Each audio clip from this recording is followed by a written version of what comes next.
자, 이제 방주가 7장에서 마무리가 됐었어요. 뭐가 마무리가 됐었냐? 물이 찼다는 게 발견이 됐어요. 자, 이제 노아의 내면 세계로 들어가 볼게요. 우리는 노아인데요.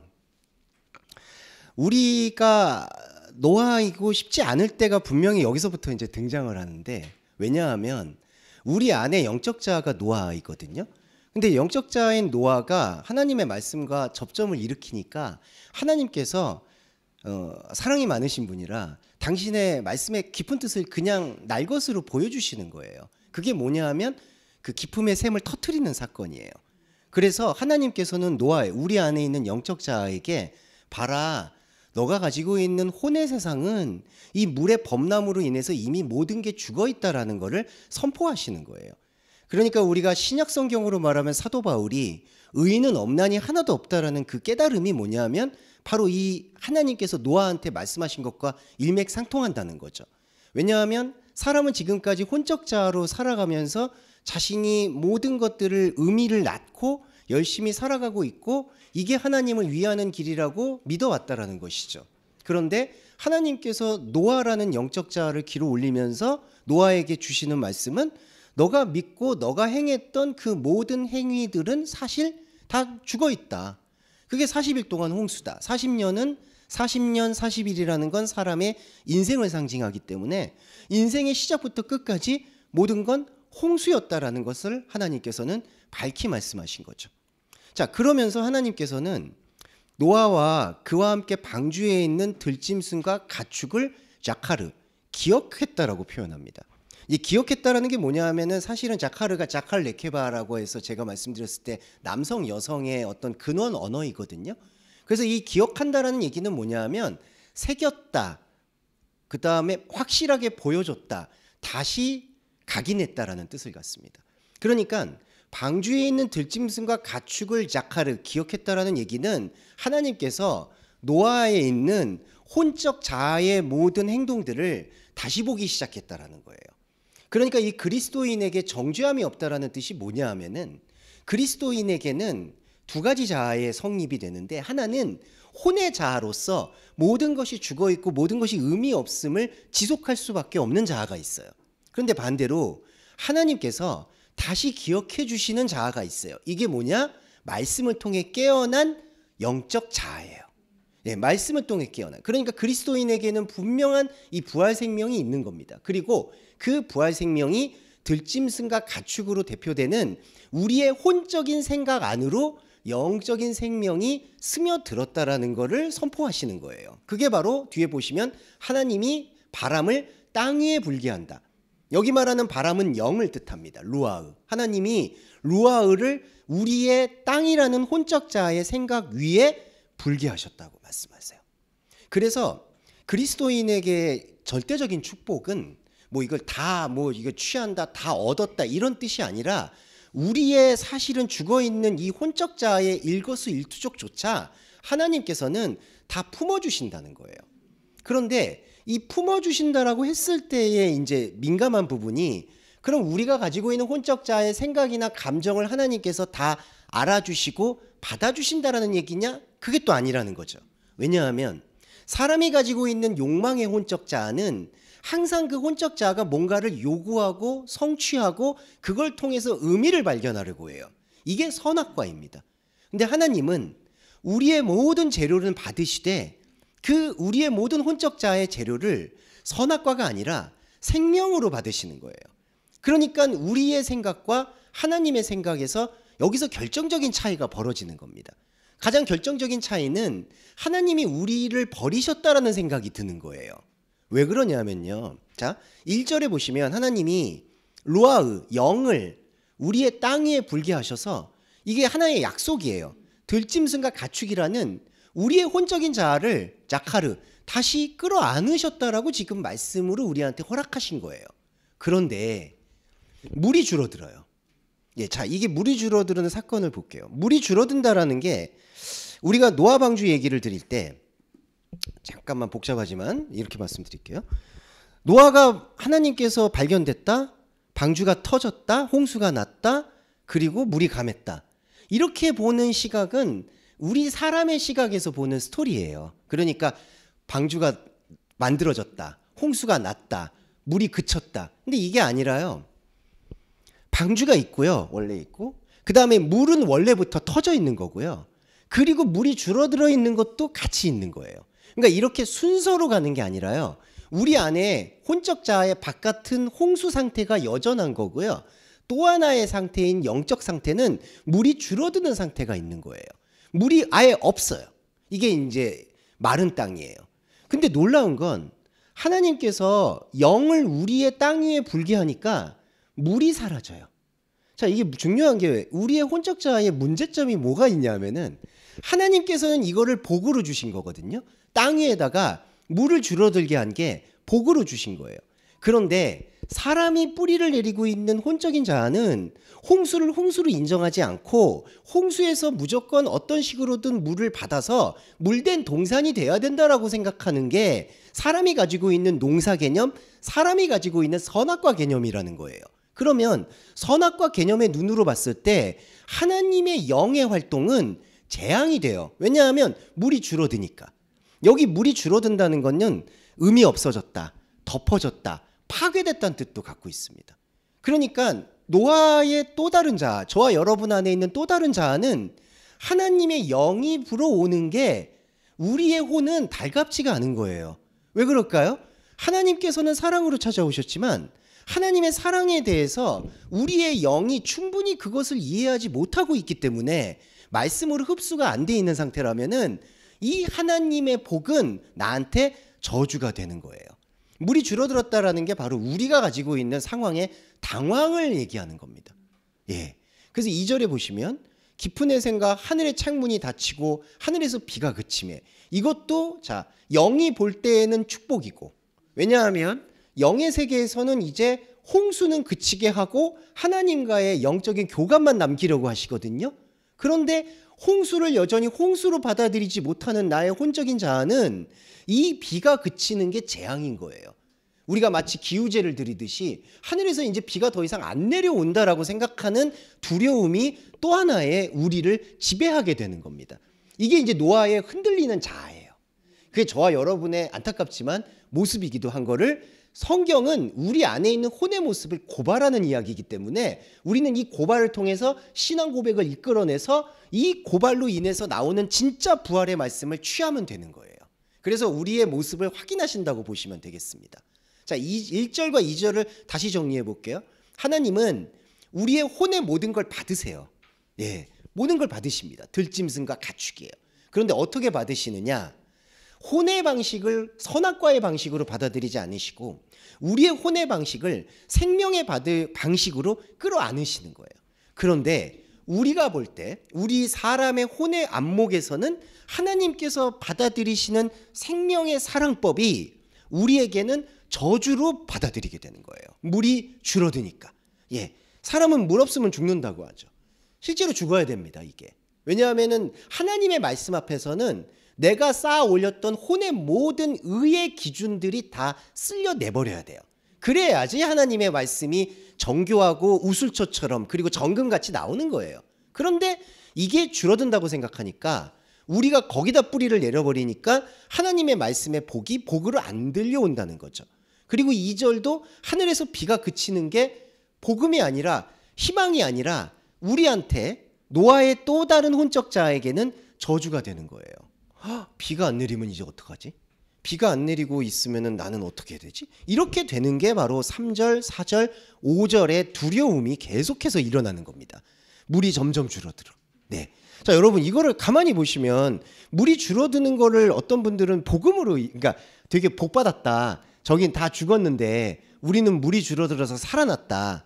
근데 그렇게 이야기하는 거는 마치 동화책을 읽는 거고요. 이 말씀은 입체적인 거예요. 이 홍수는 계속되고 있는 겁니다. 근데 이 홍수 상태에서 하나님을 만날 수 있을까요? 하나님 만날 수가 없는 거를 확인한 게 방주예요. 저와 여러분이 사실은 구속사로 얘기해도 방주가 그리스도라고 얘기하고 있고 우리가 그리스도를 소유했다고 얘기하잖아요. 그러면 그 다음 말씀의 깊이로 들어가려면 이 방주는 그리스도인데 이 방주 안에 있으면 하나님이 보호해 주신다? 그게 아니라는 거예요. 우리가 보호받으려는 그 본능, 우리가 어떤 식으로든 천국 가려고 했던 이제 진짜 여기가 천국이 말씀 천국이잖아요. 말씀 천국이 아니라 뭔가 내가 사후에 가고 싶어하는 천국. 이러한 천국을 생각하고 있는 것 자체가 하나님의 말씀에 대한 하나님의 사랑에 대한 결정적인 오해라는 거예요.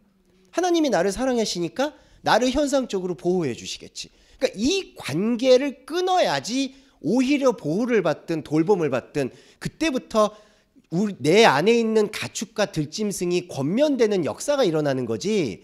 이 악의 고리예요. 이거 완전 악의 고리. 이 악의 고리를 끊어내지 않으면 내 안에 말씀과 방주는 회복될 길이 없다는 것을 여기서 얘기하는 거죠. 자, 이 부분이고 6절을 보면요. 오늘은 말씀이 좀 여러 가지가 있어서 진도를 빨리 나가보도록 하겠습니다. 40일이 지나서예요. 근데 이 말씀도 저희가 조금 묵상을 좀 할 필요가 있습니다. 이 캐츠 그다음에 이게 아르바임인데요. 캐츠 아르바임.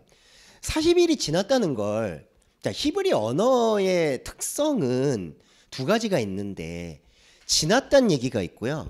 이 아니라는 얘기가 있어요. 그러니까 두 가지가 같이 쓰입니다. 이게 무슨 뜻이냐면요. 40일이 지나서 창문을 열었다는 얘기가 아니라 40일이라는 인생 시간 안에 노아가 자신이 행하고 있는 방주의 창을 열었다라는 게 좀 더 정교한 풀이가 되는 거예요. 그러니까 무슨 얘기냐? 40년, 40일은 인생 시간이에요. 인생 시간 동안 노아가 창문을 여는 거예요. 이 창문이 뭘까요? 오직 위로부터 내려오는 말씀 그뿐입니다. 그러니까 여기서 방주에 낸 창문이라고 하는데 이것도 잘 볼게요. 하론, 하테바, 아쉐르, 아싸예요. 아세르 아샤. 그럼 이게 무슨 뜻이냐? 방주에서 행하고 있는 게 창문이라는 거예요. 자, 그러니까 우리가 방주를 만들 때 여기 창문 있고 문 있고 이거는 사람이 생각하는 제도, 그러니까 스탠다드, 규격을 말하는 거고요. 여기 말씀의 뜻은 우리가 말씀으로 방주를 생각하고 있는 게 행하는 거고요. 그 행하고 있는 게 창이에요. 근데 이 창이라는 거는 오직 수직적이에요. 그러니까 자, 저번에 저희가 3층천 말씀드릴 때 3층천 때 제가 말씀드린 요지는 문이 없다는 거였어요. 그러니까 방주에서 나올 길이 없어요. 그러니까 사람의 생각과 사람의 유익과 사람의 문명으로 밖으로 나오고 들어오고 이게 없어요. 문은 없어. 그러면 뭐가 있느냐? 내 안에서 하나님과 수직적으로 관계 맺는 이 창만 있는 거예요. 하론만. 네. 근데 이 창이라는 게 자, 이게 여기서부터 이제 도립돼야 되는 게 사람은 소통이라고 생각하고 싶어 해요. 하나님과. 하나님과 내가 뭔가를 주고받는다, 소통을 한다. 근데 잘 보세요. 사람이 생각하는 이 소통이라는 거는 내가 알고 있는 나의 생각을 확인받는 작업입니다. 근데 그 확인받는 작업이 안타깝게도요. 이게 미러링이라고 해서 그러니까 내가 보고 싶고 내가 느끼고 싶은 욕망에 대해서 그게 합의가 되든 반대가 되든 확인받고 싶어 하는 걸 사람은 소통이라고 생각하는 거예요. 근데 그건 소통이 아니라요. 참 불행하지만 악의 굴레입니다. 왜냐하면 서로의 선악과를 계속 만족시켜주는 것 외에 다른 작동이 없는 거예요. 우리가 이제 민주주의다 이렇게 얘기를 하지만 조금 더 깊이 들어가 보면 그 민주주의라는 방식도 그렇고 소통의 방식도 그렇고 진짜 합의로 나아가기가 왜 어렵느냐. 사실은 양심 체계에서는요. 그거를 확인받는 작업 외에는 다른 기능이 없기 때문이에요. 그래서 사실은 우리가 세상의 양심은 차악을 선택하는 게 맞는 거예요. 최선이라는 거는 없어요. 최선이라고 생각하는 건 사람들이 그냥 잣대를 들이미는 것 뿐이에요. 그건 없습니다. 그리고 거기에다 종교적 잣대를 들이미는 것 자체가 재앙이에요. 거기서 하나님의 법과 공의를 얘기하는 것 자체가 이미 소통이라는 것 자체에 오해를 끌어안고 그 오해가 진리인 것처럼 얘기를 해버리기 때문에. 그러면 창은 뭐냐? 우리는 그걸 일방적이라고 생각하잖아요. 근데 이 창의 신비는 뭐냐 하면 위에 있는 존재가 이게 말씀이 육신이 된다고 하죠. 위에 있는 존재가 우리 안으로 완전히 자기를 투신하는 행위가 창이에요. 그러니까 하나님이 하나님 자신을 우리 안으로 완전히 내어보내는 거예요. 그게 하나님 사랑의 일방성이에요. 우리도 일방적인 거라는 거에 또 오해가 뭐가 있냐면 그분은 위에 있어서 나한테 명령한다고 생각을 하죠. 이게 율법이에요. 그러니까 우리는 분명히 하나님께서는 질문과 여러 소통을 필요로 하지 않아. 이렇게 이해를 하면 또 하나의 오해는 뭐냐 하면 하나님은 오직 우리한테 명령을 내리시는 분이야. 우리는 거기서 절대 복종을 해야 된다라고 생각을 한다는 거죠. 근데 그것도요. 소통의 다른 방식인 거예요. 예, 그러니까 군대 소통이라고 할 수 있겠죠. 거기는 그냥 상명하복. 그러니까 그것도 잘못된 거예요. 그러면 뭐냐? 창문의 역할은 하나님께서 그냥 열어서 우리 안으로 완전히 들어오시겠다라는 겁니다. 이게 완전한 합일이에요. 그래서 요한복음에서의 이 요한의 절정은 아버지가 내 안에, 내가 아버지 안에 있다는 거예요. 그때요, 예수님이 자기를 1인칭으로 썼다고 생각하시죠. 근데 그게 아니라요, 영적 삼위일체는 예수 그리스도가 1인칭으로 썼다는 건 우리가 거기에 포함이 되어 있는 거예요. 그래서 사도 바울이 우리의 주 예수 그리스도라고 얘기하는 게 그때 우리가 여러분 각자와 여러분과 연합되어 있는 말씀이에요. 그러니까 완벽하죠. 이게 바로 근데 우리 인생 시간 동안에 일어나야 된다는 얘기입니다. 저희의 인생 시간 동안. 그게 바로 창문이에요. 자, 그러면 어떤 불화가 일어나느냐, 이 현상을 봐야 되죠. 자, 40년은 지금 혼의 시간이잖아요. 혼의 시간은 아까 제가 말씀드렸던 하나님 아닌 소통으로 가득 차 있어요. 그런데 그리스도인 저와 여러분에게는 열린 창으로 하나님이 그냥 들어왔어요.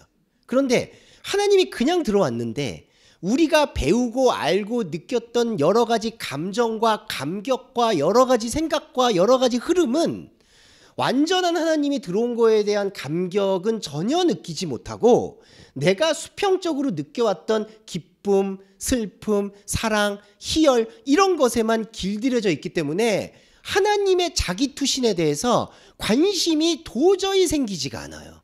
그래서 제가 이거 열심을 내야 된다. 죄송한데 이렇게 나와주셔서 말씀을 들어야 된다라고 얘기하는 가장 큰 맥락 중에 하나가 뭐냐 하면 사람은 물이 줄어드는 것에 대해서 근본적인 두려움을 갖고 있고 그 두려움을 온전히 상쇄시키기 위해서 하나님이 창을 열고 자기 자신을 던졌는데도 불구하고 자기 자신에 대한 하나님 자신에 대한 관심사를 도저히 끌어낼 수가 없는 게 인간의 한계라는 것을 우리가 고백해야 돼요. 예, 재미없습니다. 하나님 말씀 읽는 거. 지금 시국이 이런데 이런 말씀 하면은 뭐가 좋아할까요? 근데 이게 말씀이에요, 여러분. 우리 안에서 이게 아무런 우리의 어떤 현상 세계에 유익을 주지 않는 것처럼 보여도 이 말씀만 붙잡고 가야 된다는 거예요. 이 간다는 게 어떤 외부 상황을 가는 게 아니에요. 저와 여러분에게 인간의 문이 없는 그 하나님의 처절한 닭이 투신에 내가 기꺼이 받아들일 용의를 느끼셔야 된다는 거죠. 자, 느끼셔야 된다는 것 중에 또 하나의 함정은 느끼게 되면은 우리는 또 감정을 끌어올리잖아요. 이것도 아니에요. 참, 뭐 이게 뭐 할 게 없어. 예, 할 게 없어. 뭘 끌어올 게 없어. 근데 말씀은 우리한테 점점점 이 깊은 곳으로 우리를 압도하면서 어느 순간에는 이 말씀의 깊은 것이 내 안에 나의 길들여졌던 감정, 길들여졌던 생각, 길들여졌던 흐름 안으로 어느 순간 스며들어서 나를 완전한 휴거 상태로 이끈다. 이게 바울의 삼층천이라고 확신합니다. 예. 어렵네요. 말씀을 드리고 나서도. 네, 40일 동안 창문은 열렸습니다. 자, 근데 이 7절에서부터 이제 14절의 스토리를 잠깐 말씀드리고 좀 더 가볼게요. 물을 좀 자주 마실게요. 죄송해요. 예. 목소리가 계속 잠겨서. 7절, 8절 보시면요. 10절 보시면 이거 되게 아름답게 묘사를 하는 경우가 있어요. 뭐 아름답게, 그러니까 까마귀 처음에 내보냈죠. 그랬더니 다시 완다. 비둘기 또 내보내죠. 그랬더니 처음에 또 한 번 감람나무 잎사귀를 가져온다. 또 내보내죠. 안 오죠. 자, 이렇게 얘기하죠. 자, 이 흐름이 보시면 뭘 얘기하느냐. 이게 우리가 이제 말씀을 볼 때에는 그 전경과 후경 효과를 좀 묵상해야 돼요. 무슨 뜻이냐면 이 말씀이 하나는 강조를 주는 부분이 있고 하나는 뒤로 밀어내는 부분이 있어요.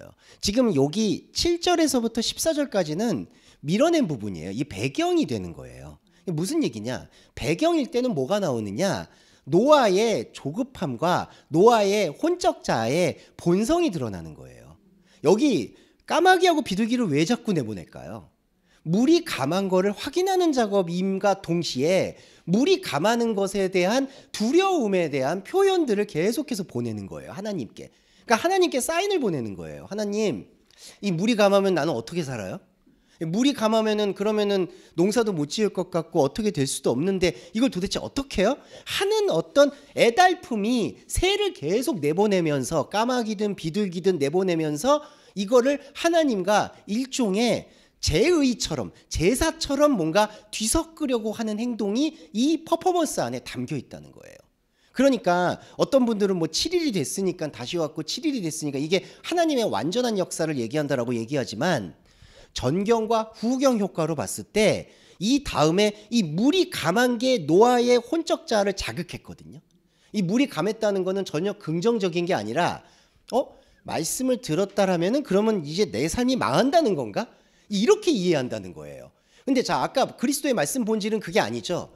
이 삶과 무관하게 이 삶은 그냥 홍수야. 너는 그 홍수를 받아들여. 그 대신 이 홍수하고 전혀 상관없는 홍수의 물이 아닌 혼의 물이 아닌 욕망의 물이 아닌 하나님과 함께하는 창이 있어라고 말씀을 들었었다면 우리는 하나님의 창과 말씀 안으로 깊이 들어가야 되잖아요. 그런데 우리 안에 있는 또 바울도 고백을 했지만 우리 안에 있는 또 다른 자아는 자꾸 새를 내보내서 물이 안 감해야 돼.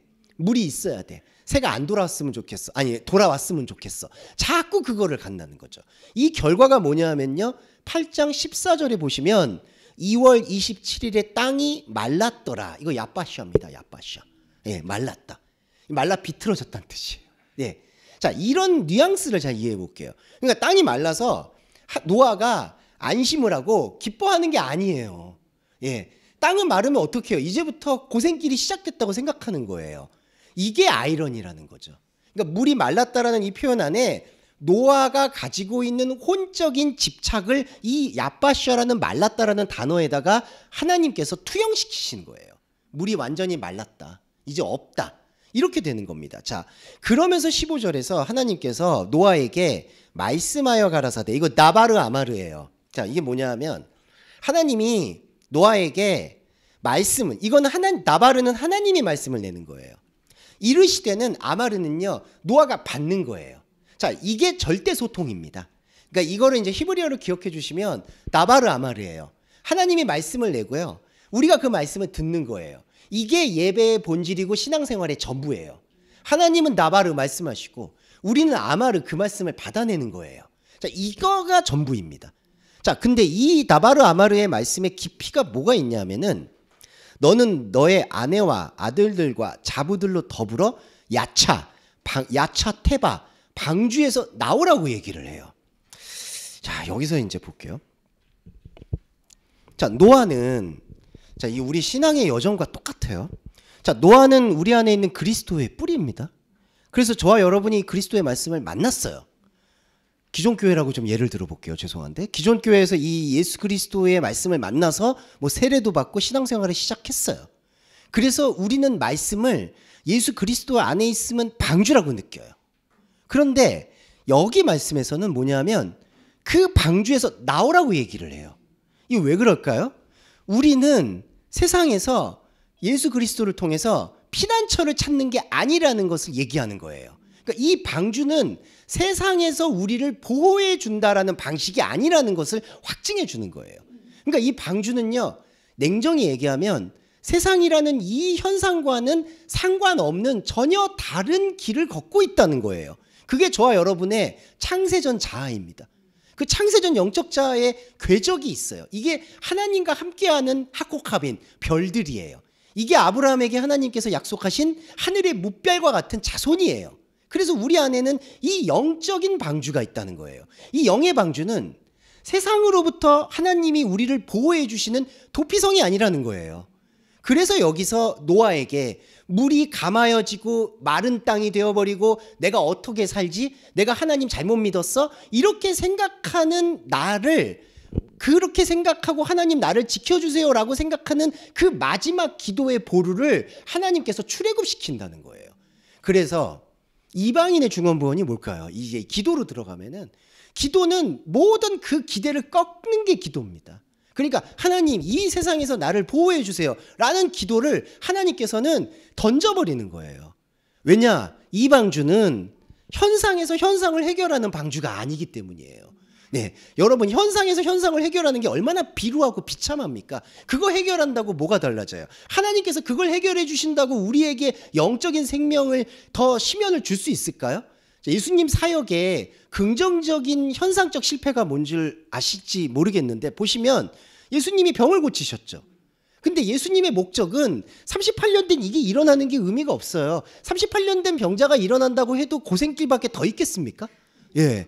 그렇죠, 여러분. 그 눈을 뜬다고 해서 이 눈을 뜨는 게 얼마나 기쁜 일인지는 알겠죠. 하지만 하나님께서는 그 몸의 치유가 본질이 아니라 그 몸이 치유를 받아서 그 몸을 쓸 수 있는 상태 속에서 하나님의 영을 받아들이라는 말씀인 거죠.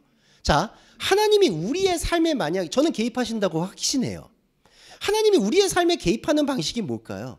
우리의 삶에 복을 주기 위해서, 우리의 현상을 아끼기 위해서. 그게 아니라는 거예요. 이 영의 방주를 키우라는 얘기입니다. 그러니까 영의 방주는 이 세상의 방주와 아무 상관이 없는 거예요. 그런데 이 노아의, 저와 여러분의 이 우겨 싸고 있는 내면은 하나님 그래도 나를 지켜줘야 되지 않겠어요?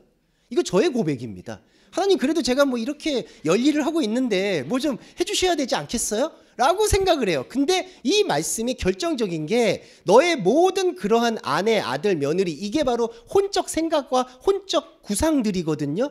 그 구상을 나오라고 하는 거예요. 하나님은 보호해 주지 않습니다라는 걸 우리가 담대하게 흡수해야 돼요. 하나님은 우리 삶에 아무 관심도 없습니다. 하나님은 내 삶에 아무 일터럭도 관심이 없습니다. 하나님은 나를 보호해 주지 않아요 라고 오히려 고백을 할 때 출애굽은 일어나는 거고, 역설적으로 그래야지만 내가 살고 있는 이 40년 동안의 생명력을 하나님의 말씀으로 3층천으로 돌변시킬 수가 있는 거예요. 그러니까 이제부터 우리가 출애굽에 완전한 목표를 가져야 됩니다. 그래서 기도의 패러다임을 완전히 바꿔야 되는 이유는 우리의 삶을 위해서, 저 베르의 기도라는 건요 사실은 그냥 기도라는 용어를 사용한 장치일 뿐이죠. 여러분의 진짜 기도, 저와 여러분의 진짜 기도는 이 말씀의 돌입에 우리가 어찌되었든 받아들이려고 발버둥치는 그 과정과 상황이 기도 11조 금식이에요. 예. 그래서 방주에서 나와야 됩니다. 하나님이 뭘 보호해요? 예, 하나님 보호하지 않습니다. 하나님은 혹독하게. 근데 그것도 우리의 감정으로 받아들이면 안 돼요. 하나님이 나를 광야로 내모셨어라고 했을 때 우리는 또 이상한 결기를 갖죠. 그래, 하나님이 나를 무슨 옛날에 유대인들이 이렇게 막 아이를 뭐 이렇게 막 추운 데다가 내보내듯이 나를 혹독하게 훈련시키려고, 그래서 내가 하나님께 이렇게 축복을 받는 거야. 그것도 말도 안 돼요. 하나님은 아예 그 관심이 아니라는 것에 대해서 우리가 예봉을 꺾어내고 앞으로 나와야 되는 거예요.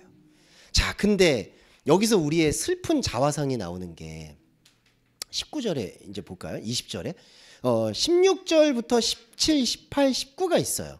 자, 17, 18, 19절에는 하나님의 뜻은 뭐냐 하면은 땅에서 생육하고 땅에서 번성하라고 얘기하시는데, 이때 말하는 땅은 어떤 땅을 말하느냐? 영적 지평을 얘기하는 거예요. 그러니까 방주에서 나오면 내 영적 자아가 이제 눈을 뜨잖아요. 영적 자아. 그래서 여기 충만이라는 얘기 없어요, 여러분. 이게 뭐냐? 충만은요, 그 처음에 아담을 이제 조성하셨을 때 땅에서 생육 번성 충만하라고 하죠. 이게 무슨 뜻이냐면 충만은 다른 세계를 바라보라는 뜻이에요. 예, 그러니까 우리의 현상 세계로 시작해서 영의 세계로 넘어가라. 그래서 생육 번성 충만이에요. 그런데 여기 보시면요, 방주에서 나온 건 영적 자리잖아요. 영적 자리는 생육과 번성만 있다는 거예요. 근데 이 생육과 번성은 어떤 생육과 번성일까요? 사람이 생각하는 생육과 번성이 아니라는 거죠.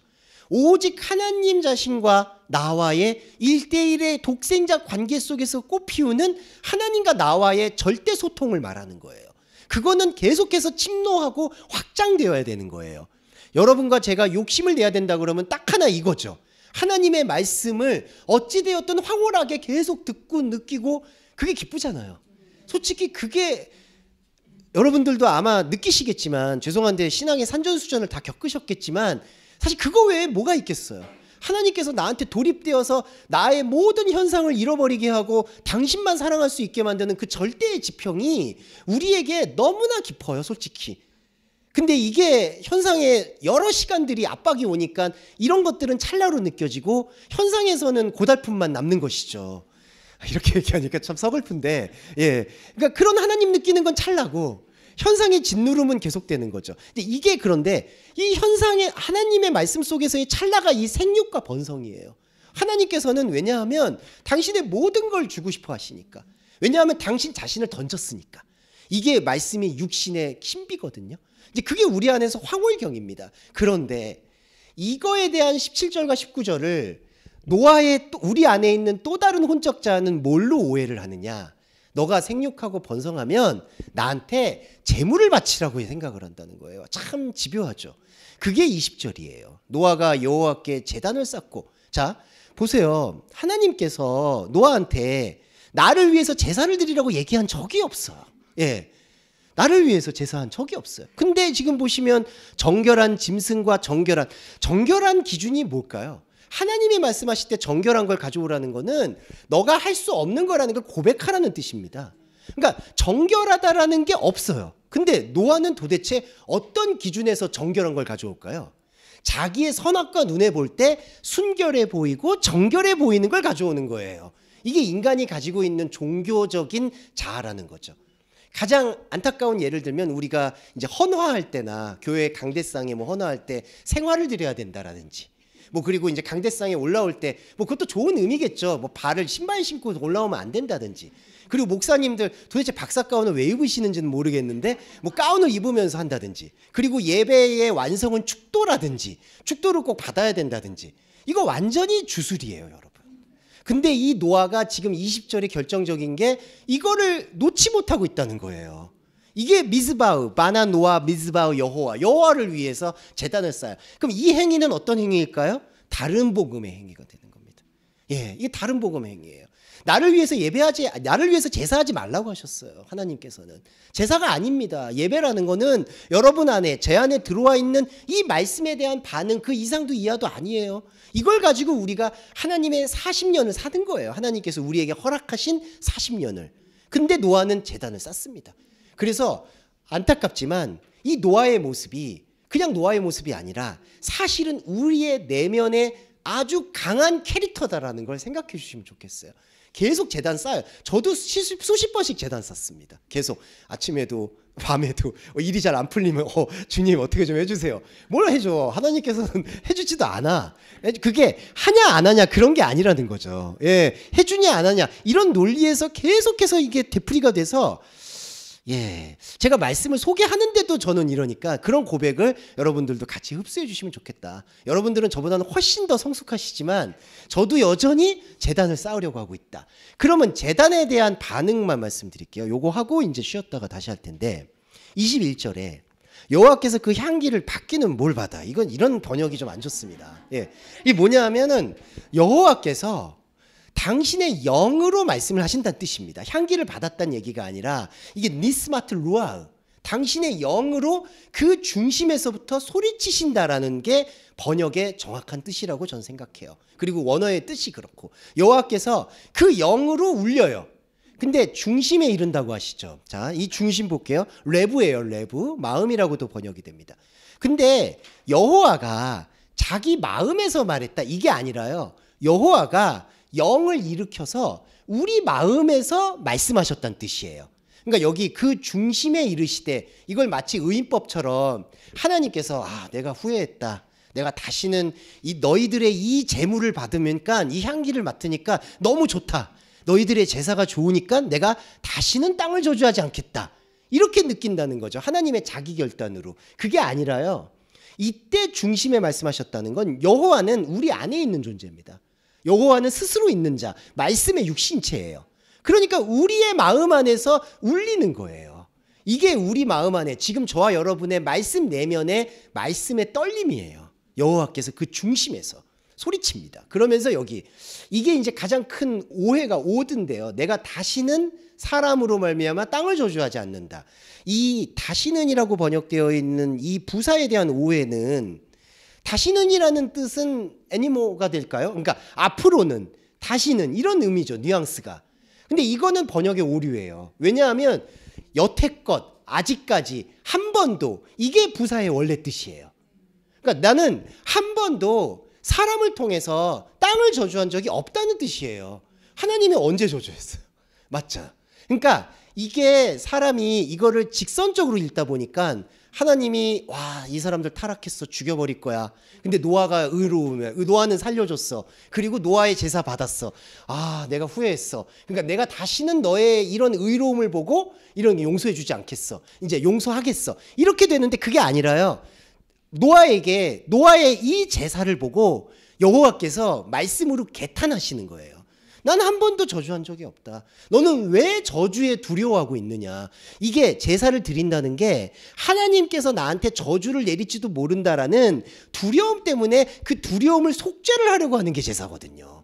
그러니까 우리가 십자가 피를 이해할 때에도 예수의 십자가 피를 내 두려움을 씻기 위해서 드리려고 하면은 그 피는 제사가 되고 부적이 된다는 뜻을 한번 명확히 말씀을 드렸듯이 예수의 피 십자가는 이거예요. 하나님께서는 우리 인생에 한 번도 개입하지 않았구나. 하나님께서는 우리 인생에서 우리가 생각하는 복과 저주를 내리는 존재가 아니다라는 것을 복음으로 받아들이는 게 십자가 복음의 정수라는 거죠. 예, 그게 십자가 복음입니다. 그게 십자가 피예요. 그래야지 그 피가 여기서 노아가 갖고 있는 욕망의 제사에 부합되는 비둘기와 어린 양의 피라고 얘기한다면 그 예수 그리스도는 다른 복음입니다. 그건 예수를 다시 십자가에 못 박는 거예요. 그래서 여기 보시면 나는 여전히 사람으로 말미암아 땅을 저주한 적이 없다. 왜냐하면 그 다음 게 중요해요. 사람의 마음의 계획은 어려서부터 악하다. 자, 이 말씀 해석을 좀 드려볼게요. 에체 레브 하담 라 네오라예요. 자, 어려서라는 뜻이 뭐냐면요, 사람의 성장을 뜻합니다. 자, 왜냐하면 이 어려서라는 거는 뭔가 자라나야 된다라는 걸 암시하는 거예요. 그러니까 단순히 물리적으로 어렵다는 거, 어렸다, 어리다를 얘기하는 게 아니라 계속해서 뭔가 배워야 된다, 성장해야 된다는 뜻을 말해요. 그래서 이 네우라라는 어린아이라는 얘기는, 자, 신약 성경의 어린이하고는 요건 개념이 달라요. 여기 네우라는 계속해서 뭔가를 계획하고 앞으로 나아가려는 시간을 얘기한다는 겁니다. 어려서부터. 그러니까 자, 어려서부터 마음의 계획은 악하다. 여기서 악은요, 나쁘다 좋다의 악이 아니라 사람의 마음은 어느 순간 언제든 선악간에 판단을 한다는 거예요. 자, 그러니까 하나님의 선포는 뭐냐 하면, 하나님의 선포는 사람의 혼적인 자아는 살면서 항상 선과 악을 선택하는 존재이기 때문에 이런 것에, 모든 것에 내가 복을 내리고 저주를 내리면 당신의 언약이 아니라는 걸 얘기한다는 거예요. 자, 이걸 다시 볼까요? 자, 사람은, 저와 여러분은 생명나무를 섭취하셨습니다. 생명나무에 참여했어요. 근데 여러분, 여러분의 삶과 혼이 생명나무를 먹었다고 해서 생명나무대로 행동하는 걸까요? 아니잖아요. 생명나무대로 행동한다라는 매뉴얼이 없는 거예요. 저와 여러분의 삶은 선악으로 사는 거예요. 옳고 그른 거, 많은 거 적은 거, 나한테 유리한 거 부족한 거, 이거를 선택하면서 사는 게 선악과예요. 근데 하나님께서는 어떻게 하셨죠? 이 선악과를 살고 있지만 선악과 안에서 방주를 발견한 그리스도인을 더 이상 이 선악과로 판단하지 않겠다, 나는 너를 정죄하지 않겠다라고 품어주시는 게 구원이라는 거죠. 예, 그러니까 생명나무를 먹었다고 해서 내가 선악과에 대해서 더 이상 자유로워졌다, 나는 선악과를 먹지 않는다가 아니라는 거예요. 선악은 계속 가는 겁니다. 저와 여러분은 계속 성장한다는 게 선택하는 거예요. 당장 다음 주에도 뭔가 뭘 먹을지 선택하죠. 어디 직장을 가죠. 이거 다 선악이에요, 여러분. 그러니까 여기 보시면 사람의 마음의 계획은 어려서부터 악함이다. 이 얘기는 계속해서 앞으로도 악할 것이다. 이게 나쁜 의미가 중립적인 의미라는 거죠. 그러니까 그 악한 걸 가지고 내가 그걸 단죄하지 않겠다라는 거예요. 그건 우리의 소양과 양심에 따라서 가는 겁니다.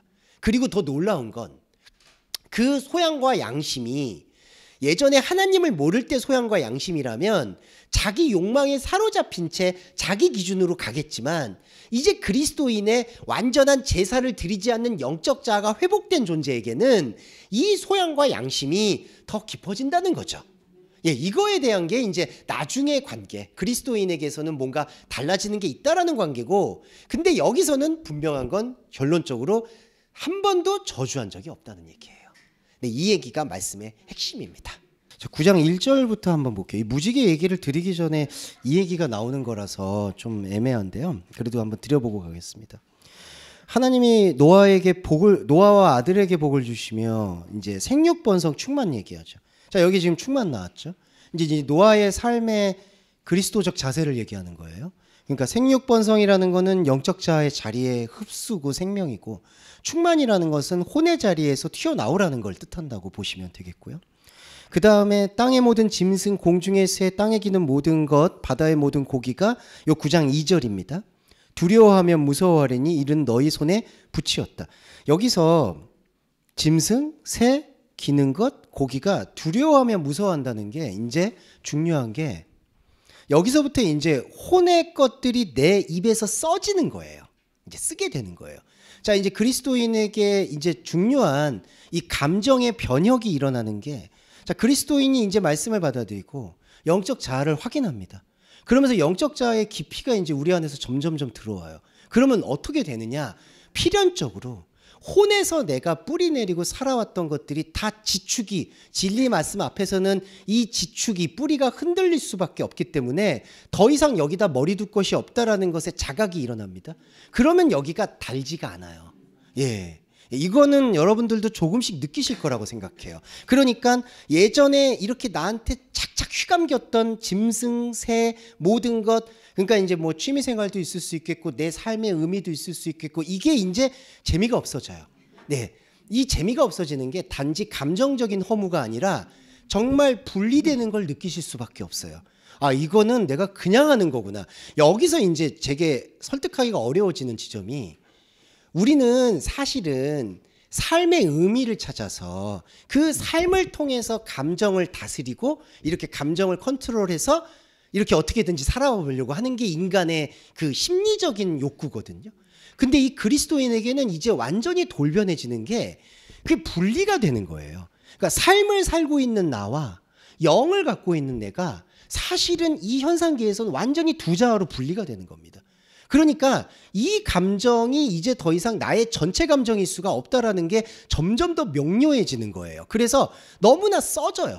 나중에 쓰다가 나중에는 아무 맛이 안 느껴져요. 이게 바로 너희 손에 붙였다는 거예요. 너희 손에 붙였다는 게, 자, 이 손이 하나님의 활동을 맺게요. 근데 하나님의 활동 안으로 혼의 자극들이 들어올 때 하나님께서, 자, 하나님이 사랑하는 관심사가 그게 아니잖아요. 그러니까 계속 내치는 거예요. 그러니까 우리 안에서의 어떻게 보면 갈등은, 삶은 살아가야 돼. 근데 이제는 더 이상 이게, 마치 저도 요즘 감기약을 먹고 있으니까 하나도 맛이 없더라고요. 예전에 샤인머스켓이 그렇게 맛있는데 당도가 하나도 안 느껴져. 그러니까 이런 거예요. 근데도 먹어야 돼요. 일단 먹고 살아야 되잖아요. 예, 이거예요. 이게 바로 너희 손에 붙였다라고 하는 하나님이 생각하는 노아에게 줬던 영적 자아의 비전이에요. 근데 자, 노아가 이거를 그대로 받아들일까요? 우리도 그걸 받아들일까요? 잘 안 받아들이죠. 그러니까 농사 짓고 술 취하고 이제 죄송한데 헛짓거리를 시작하는 거예요. 예. 그게 이제 안타깝죠. 자, 그리고 9장 4절에 요거 말씀을, 오늘 무지개 언약 전에 이거를 좀 말씀 풀어드리고 마무리하는 게 좋을 것 같습니다. 죄송한데요. 말씀 제가 없는 분은 제가 읽어드리면서 풀어볼게요. 9장 4절에 이게 이제 여호와의 증인 교리 중에 하나 나오는 건데, 고기를 그 생명되는 피채 먹지 말아라, 이렇게 되어 있습니다. 근데 요거는 그냥 헬라어로 잠깐 풀어드릴게요. 아크 바샤르 나푸쇼 다몰로 토켈루예요. 자, 이 문장의 핵심이 뭐냐면요, 네페슈 안에 있는 육체는 피 흘리는 것으로 먹어서는 안 된다는 뜻입니다. 네. 그러니까 이게 지금 한글 번역은 이 바샤르를 고기라고 번역했는데, 바샤르는 육체를 얘기해요. 몸을 얘기합니다. 그리고 생명되는 피채 먹지 말라는 게 아니라 생명인 네페슈를 말해요. 근데 이게 전치사가 베네피쉬가 쓰였어요. 그래서 직역을 하면 그 너의 혼 안에 있는 몸을 피 흘리는 것으로 먹어서는 안 된다는 뜻이에요. 자, 중요한 건 혼 안에 몸이 있다고 얘기합니다. 자, 보통 몸을 얘기할 때에는 혼의 밖이에요. 그러니까 네페쉬가 끌고 오는 게 바샤르. 그러니까 네페쉬가 혼이고요, 바샤르가 육이에요.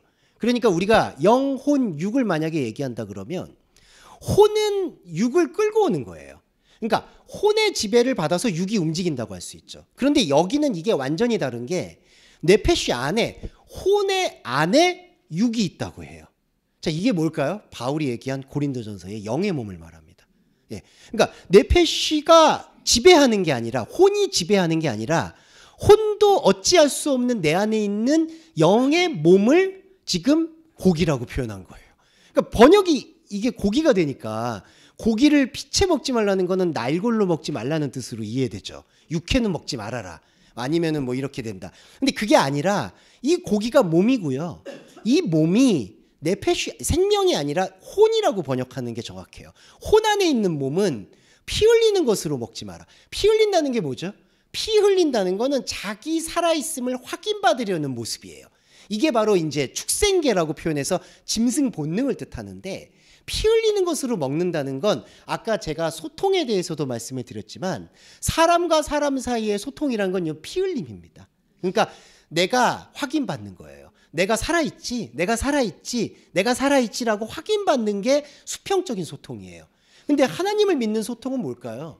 사는 것, 죽는 것이 의미가 없는 상태로까지 돌입이 되는 게 하나님 말씀의 절정이잖아요. 우리 안에서 십자가가 들어왔는데 바울이 말한 듯이 우리가 그리스도와 함께 죽는데 그리스도와 함께 사는 게 기대일까요? 제가 저번 주에 말씀드렸지만 죽는 것과 사는 것은 우리한테 공존하는 거예요. 그러니까 내가 죽는 이유는 살려고 죽는 게 아니라는 거예요. 뭐 사즉생, 생즉사 이런 게 아니라는 겁니다. 우리는 죽음과 하나님과 다른 것과 하나님과 하나인 게 함께 동행하는 거예요. 이게 바로 피 흘리는 것으로 살고 있는 것에 대한 반대 지점이라는 거죠. 자, 그러면 다시 9장 4절을 정리해 보면 우리의 영의 몸, 곧 혼 안에 있는 몸은 피 흘리는 것으로 상관하지 마라. 이게 말씀이에요. 그러면서 9장 5절, 나는 너의 피, 너의 혼의 피를 찾으리니 짐승은 짐승에게서, 사람이나 사람의 형제는 그에게서 그의 혼을 찾으리라. 이게 그의 혼을 찾으리라, 그 피를 찾으리라는 건 뭐냐 하면 혼의 삶은 혼의 삶으로 계속해서 반복될 거라는 뜻이에요. 왜냐하면 자, 우리 안에는 영의 몸이 있잖아요. 근데 영의 몸은 찾는 게 아니에요. 이게 내가 반드시 찾는다는 얘기, 피를 찾는다는 얘기는 피를 흘린 거는 피로 돌아온다는 얘기예요. 이거는 혼으로 시작한 건 혼으로 돌아온다는 얘기고 입으로 들어간 건 뒤로 나온다는 얘기예요. 이게 내가 바울이 말한 내 모든 건 배설물로 여긴다는 건 하찮게 여긴다는 게 아니라 가이사의 것은 가이사의 것처럼 혼의 것은 혼의 것으로 나온다는 거예요. 피를 찾는다. 그러니까 근데 우리 안에 있는 영의 몸은 이렇게 배설물로 나오는 걸로 영의 몸이 나오나요? 그게 아니라는 거죠. 그래서 9장 4절에서 혼 안에 있는 몸은 피 흘리는 것으로 먹지 말아라. 혼의 것으로 상관하지 말아라. 이건 영의 양식이다. 영의 몸이다. 영의 몸은 반드시 찾아서 혼으로 흘러 떠내려갈 이 혼의 관계성과 상관이 없는 영의 관계성이다 라고 설명을 한다는 거죠. 그래서 6절을 보시면 무릇 사람이 피를 흘리면 그 사람이 피를 흘릴 것이니 이는 하나님이 체렘, 베체렘, 자기 형상 안에서 사람을 지었기 때문이다.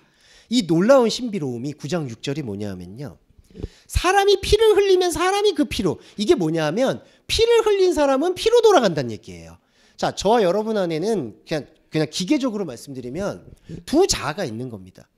그냥 피를 흘려서 피를 내보내는 혼의 자아가 있고요, 그 피를 흘리는 과정 속에서 영의 압도적인 말씀을 들어서 영의 자리와 방주를 발견한 영의 자아가 우리 안에 있는 거예요. 그게 혼 안에 있는 몸이에요.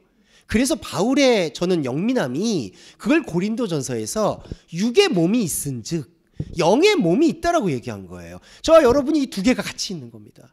육의 몸은 피를 흘려서 피로 가는 거예요. 그러니까 그걸 거부할 수도 없어요. 이게 인생이에요.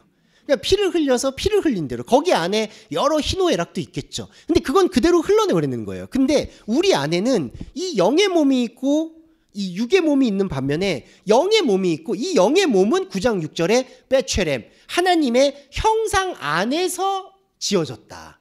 이게 형상 안에 있는 존재라는 거죠. 그래서 9장 6절에서 앞에서 말하는 사람은 육의 몸을 말하는 것이고요, 뒤에서 하나님이 자기 형상 안에서 지었다라는 그 사람은 영의 몸을 말한다는 겁니다. 이게 노아에게 말하고 싶어 했던 거예요. 그러니까 우리로 돌아와서 정리를 해보면 노아는 우리의 자아를 말하는데, 우리의 자아 안에는 노아의 혼적인 경향이 있고 영적인 경향이 있다는 거예요. 그래서 우리는, 자, 그리스도인에게는 기본적으로, 그리스도인이 아닌 존재에게는 노아라는 것 자체가 성립이 안 되고요, 그리스도인에게는 말씀으로 노아가 이렇게 수면 위로 올라온 거예요.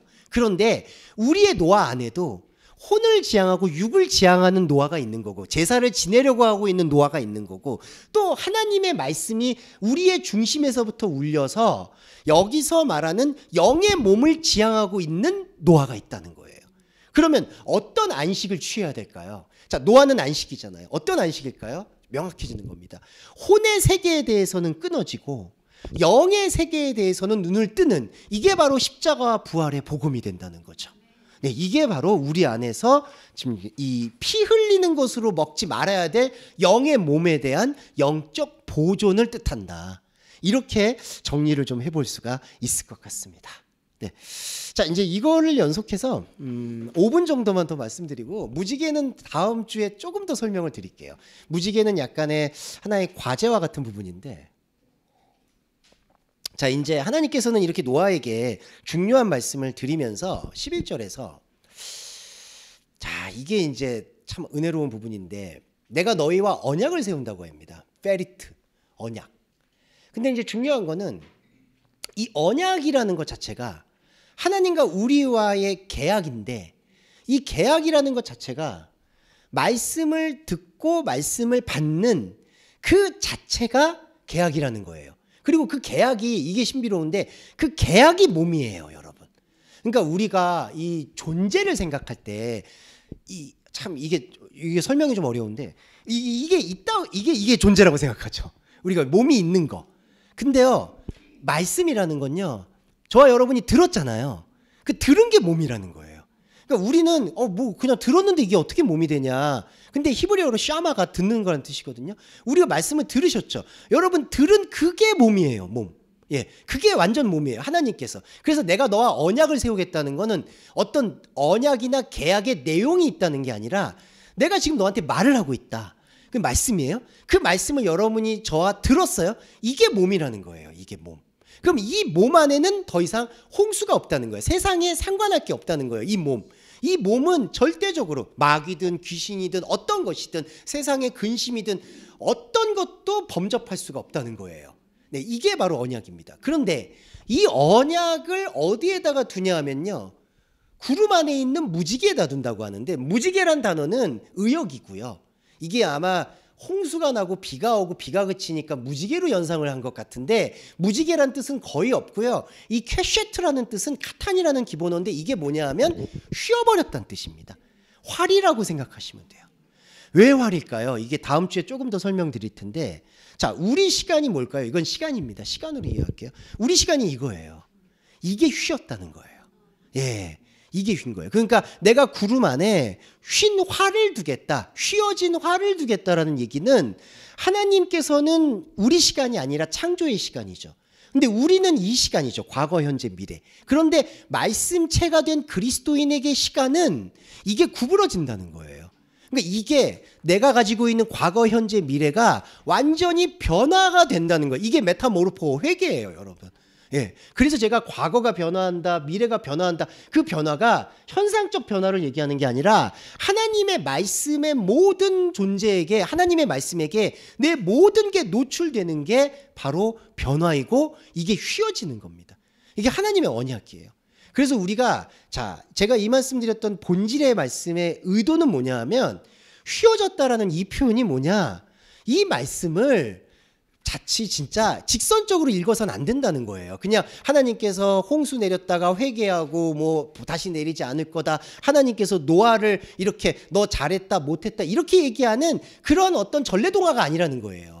그리고 사람의, 하나님의 말씀도 그런 명령이나 너 잘하면 복을 받고 못하면 저주받아, 너 이거 하면은 희락이 될 것이고 너 이거 못하면은 음란해질 거야, 이렇게 얘기하는 매뉴얼이 아니라는 것을 말씀이 지금 이 언약을 통해서 말씀해 주시는 겁니다. 그래서 이게 휘었다라는 거는 다음 주에 조금 더 자세하게 설명을 드릴게요. 이게 우리 시간이 하나님의 시간으로 완전히 흡수가 되면서도 하나님의 시간 안에서 또 튕겨나오는 걸 얘기해요. 그러니까 이게 생명의 핑퐁 게임을 얘기하는 건데, 하나님 안에 들어왔다가 하나님 밖으로 나가고, 이게 생명 순환이에요. 이게 영의 몸의 진정한 피 순환, 혈액 순환이라고 보시면 돼요. 이게 영의 몸입니다. 그래서 제가 이거를 자꾸 강조했던 이유는, 이게 말씀을 들으면 뭐 하냐는 분들이 많아요. 예, 그러니까 말씀을 들으면 뭔가 행해야지, 말씀을 들었으면 삶의 변화가 있어야지. 이제 여러분 이 악의 이거 저는 악의 고리라고 얘기해 드리고 싶어요. 이 고리를 끊어야 됩니다. 말씀을 듣는 이 순간 자체가 여러분 우리는 이거 순간은 시간이라고 생각하시죠. 이거 우리 생각이에요. 여러분과 제가 이걸 들은 게 몸이에요. 몸. 이 몸이 천국입니다. 이 몸이 구원이고 네, 이 몸의 부활에 같이 동참하셨다라고 확증적으로 생각해 주시면 좋겠어요. 물론 우리의 감정은 이렇게 봐도 또 이 직선의 시간 속에서 일주일 동안은 더 버둥거리겠죠. 하지만 그 버둥거리는 나에게 이제 더 이상 휘말리지 마세요. 그거 진짜 내가 아닙니다. 예. 이건 저한테 하는 다짐이기도 한데요. 제 이 현상의 희노애락에 휘말리는 나는 진짜 내가 아니라는 것만 기억을 하시는 게 그리스도인의 의무다. 이렇게 생각합니다. 네. 자, 기도와 주기도문으로 마무리하겠습니다. 사랑해 주님 감사합니다. 우리에게 주어진 하나님의 언약은 다소 복잡하고 당혹스럽기도 합니다. 하지만 주님께서 허락하신 이 몸이 우리 안에 압도되었으니 우리의 자아가 어디에 서야 할지 어디로 가야 할지는 더욱더 명확해진 것 같습니다. 사랑해 주님, 세상의 모든 유익이 이제 쓰디씁니다. 아무 맛도 느껴지지 않습니다. 주님, 근데 이 아무 맛도 느껴지지 않는 걸 복음이라고 말씀하셨으니 이제 이것을 담대하게 받아들이고자 합니다. 하지만 주님, 이걸 받아들이기에 우리의 삶은 여전히 척박하고 복잡합니다. 관계는 얽혀있고 건강은 약화되고 경제적인 어려움은 엄습해오고 있습니다. 거룩하신 하나님, 당신의 언약으로 기도합니다. 당신의 언약과 말씀 위에서 기도합니다. 우리 동서말씀교회 교우 여러분들이 관계의 어려움을 겪고 있다면 끊어내든지 봉합되든지 출구가 열릴 수 있도록 허락해 주시고, 그리고 육체의 어려움과 건강의 어려움을 겪고 있다면, 그래서 말씀을 보는 게 힘들어진다면 어떤 방식으로든 하나님의 치유하심과 돌보심이 역사할 수 있도록 배려해 주시길 소원합니다. 마지막으로 주님, 경제적 가난은 우리의 삶과 뇌를 갉아먹습니다. 경제적 가난과 궁핍에서 최소화될 수 있도록 배려의 길을 열어주시고, 그리고 우리가 혹여 욕망으로 돈을 추구하고 돈을 쫓진 않는지도 되돌아볼 수 있도록 배려해 주실 것을 소청합니다. 이 모든 요청의 본질은 우리 안에 들어온 언약의 말씀에 대한 확증임을 간절히 기도하며 예수 그리스도의 이름으로 기도합니다. 아멘.